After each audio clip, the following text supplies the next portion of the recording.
అందరికీ నమస్కారం. Red book లో రాసుకున్నారు, కేసులు పెట్టారు, జైల్లో వల్లభనేని గారిని ఉంచి చివరకు విడుదల కావడం జరిగింది. అంటే ఇక్కడ మొత్తం మనకు అర్థమైంది ఏంటంటే హైకోర్టు పరిధిలో ఆయనకు ఉన్నటువంటి కేసుల మీద బెయిల్ వచ్చినప్పటికీ ఇంకా ఇబ్బంది పెట్టాలి అంటే ఒక న్యాయస్థానం రాష్ట్ర స్థాయిలో ఇచ్చిన తీర్పును కూడా గౌరవించకుండా మళ్ళా సుప్రీంకోర్టుకు పోయి అడ్డుకోవాలి, వాళ్ళ కక్ష తీర్చుకోవాలి. వాళ్ళ యొక్క రెడ్ బుక్ రాజ్యాంగం ప్రకారం వీళ్ళను సుదీర్ఘంగా జైల్లోనే ఉంచాలి, అవసరమైతే తద్మూలంగా ఆరోగ్యం క్షీణించి ప్రాణాపాయ స్థితిలో వచ్చినా పర్వాలేదు, చనిపోయినా కూడా పర్వాలేదు అనేటటువంటి ఒక మానసిక స్థితిలో లోకేష్ గారు ఉండడం జరిగింది.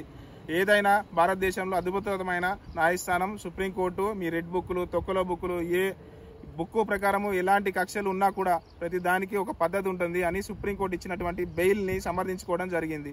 అంటే ఇక్కడ మనకు అర్థమైంది ఏంది, ప్రభుత్వాలు మారిన వ్యక్తిగత కక్షలు ఉన్నప్పటికీ మన ఇష్టం వచ్చినట్టు ఒక పరిధి దాటి ఇప్పుడు ఒక చివరకు ఒక మనిషి చనిపోయిన వరకు కూడా మేము సక్సెస్ సాధిస్తాము అంటే ఏ న్యాయస్థానం కూడా చూస్తూ ఉండదు. వాస్తవంగా ఇలాగా తీసుకుంటే వల్లభనేని వంశీ గారు వైఎస్ఆర్ కాంగ్రెస్ పార్టీలో అసోసియేట్ అయిన తర్వాత ఉన్న కేసులు చాలా తక్కువ, అన్ని తెలుగుదేశం కాలంలోనే ఉన్నటివే.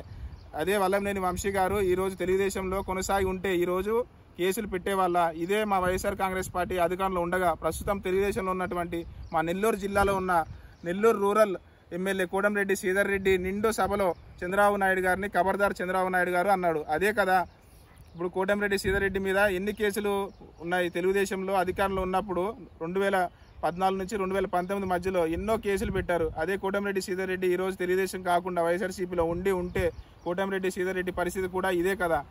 మా వైఎస్ఆర్సీపీలో మంత్రిగా పనిచేసినటువంటి గుమ్మనూరు జయరాం మీద ఎన్నో ఆరోపణలు చేశారు. ఎలక్షన్స్ ముందు చంద్రబాబు నాయుడు గారు కానీ లోకేష్ గారు కానీ ఆయన ఇటువైపు మా పార్టీ టికెట్ రాకపోతే అటువైపు వెళ్ళడం జరిగింది. ఆయన మీద ఎన్ని కేసులు ఉన్నాయి, ఎన్నికల ముందు ఇప్పుడు ఈ రాష్ట్రంలో ఎవరి మీద ఆరోపణలు చేయలేనటువంటి ఆరోపణలు ఆయన మీద మీరు చేశారు. టీడీపీ వాళ్ళు అక్రమాస్తులు వ్యవహారంలో కొన్ని, కబ్జాల విషయంలో కొన్ని, కొందరిని హత్య సంబంధించి విషయంలో కొన్ని చాలా చంద్రబాబు గారు అయితే తీవ్ర స్థాయిలో గుమ్మరం మీద ఆరోపణలు చేయడం జరిగింది. అదే జయరాము మీద ఈరోజు మీరు చర్యలు తీసుకోగలరా చెప్పండి చిన్నబాబు గారు, లోకేష్ గారు.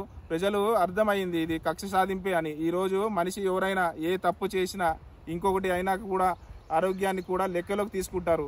అదే కదా చంద్రబాబు గారి విషయంలో జరిగింది. ఆ రోజు ఆయనకు ఆరోగ్యం బాగాలేదని 50 రోజుల మీద జైల్లో ఉన్న ఫైనల్గా బెయిల్ రాని పరిస్థితుల్లో ఆరోగ్యాన్ని చాకుగా చూపే కదా ఆయన బెయిల్ పొందింది. కాబట్టి మనుషులకు వ్యక్తిగత కక్షలు, ద్వేషాలు ఒక పద్ధతి వరకు ఉంటే అది ఎవరికైనా మంచిదే.